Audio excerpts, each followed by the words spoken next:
محترم سامعین کرام، مسلمانوں نے ہندوستان پر 800 سال حکمرانی کی۔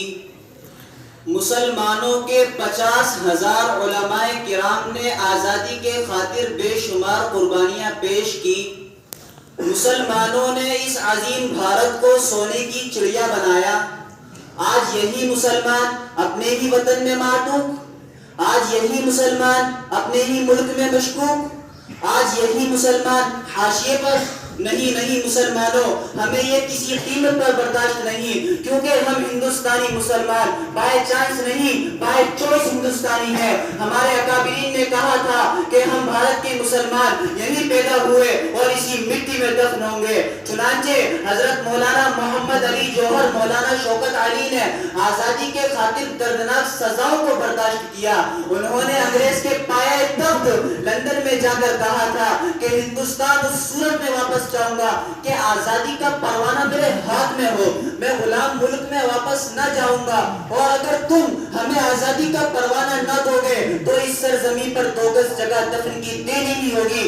لیکن تم نے ہمیں تقسیم وطن کے ہنگاموں میں مارا، ہم خاموش رہے۔ تم نے ہمیں بھاگلپور، میرٹھ، بنجارہ، گجرات، بمبئی اور مظفر نگر تک جلایا۔ قلعہ قطب مینار ہماری عظمت رفتہ کے نشان ہے، تحریک خلافت ہماری، ریشمی رومال ہمارا، میزائل مین ہمارا، انقلاب زندہ باد کا نعرہ بھی ہم ہی نے دیا، ہم ہی نے کارگل کی چوٹی پر لہرایا ترنگا۔ ہماری رگوں میں ناتھورام گوڈسے کا نہیں، شہید ٹیپو سلطان کا خون دوڑ رہا ہے۔ لیکن افسوس صد افسوس کہ آزادی کے 70 سالوں بعد بھی ہماری حب الوطنی پر لگا ہے سوال یہ نشان۔ آزادی کے 70 سالوں بعد بھی ہم اپنے ہی وطن میں بے یار و مددگار، ماتھے پر دہشت گردی کا کلنک لیے پھرتے ہیں، ہاتھوں میں ڈگریاں لے نوکریاں تلاش کرتے ہیں، پہاڑوں کو کاٹ کر راستے بناتے ہیں، سمندروں کا سینہ چیر کر پل تعمیر کرتے ہیں، فیکٹریوں میں، گیریجوں میں، کارخانوں میں، ہوٹلوں میں ہمارے ہی محنت کش نوجوان اس ملک کے لیے خون پسینہ سینچ رہے ہیں۔ سرحدوں پر بھی ہم، مراد آباد کے برتن ہمارے، فیروز آباد کی چوڑیاں ہماری، علی گڑھ کے تالے ہمارے، بنارس کی ساڑیاں ہماری، پھر بھی ہم 70 سال سے ننگے اور بھوکے۔ کہاں ہے آزادی؟ عزیزوں بتاؤ کہاں ہے آزادی؟ حق اپنا مجھے چھوڑ کر جانا بھی نہیں ہے، حق اپنا مجھے چھوڑ کر جانا بھی نہیں ہے، دنیا کے خداؤں کو منانا بھی نہیں ہے۔ چلنا ہے مگر مجھ کو بزرگوں کی ڈگر پہ، چلنا ہے مگر مجھ کو بزرگوں کی ڈگر پہ، حالانکہ شرافت کا زمانہ ہی نہیں ہے۔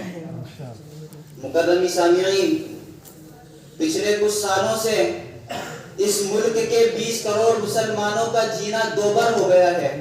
کبھی مسلم ریزرویشن پر ڈاکہ، کبھی آزاد پر پابندی، کبھی جمعیت علماء پر نشانہ، کبھی ٹیپو سلطان کی سالگرہ پر ہنگامہ، کبھی یوگا تو کبھی سوریہ نمسکار کا تماشا، کبھی سوشل میڈیا پر القاعدہ سے رابطے کا بہتان، کبھی جامعہ ملیہ اور مسلم علی گڑھ یونیورسٹی کی اقلیتی کردار پر حملہ۔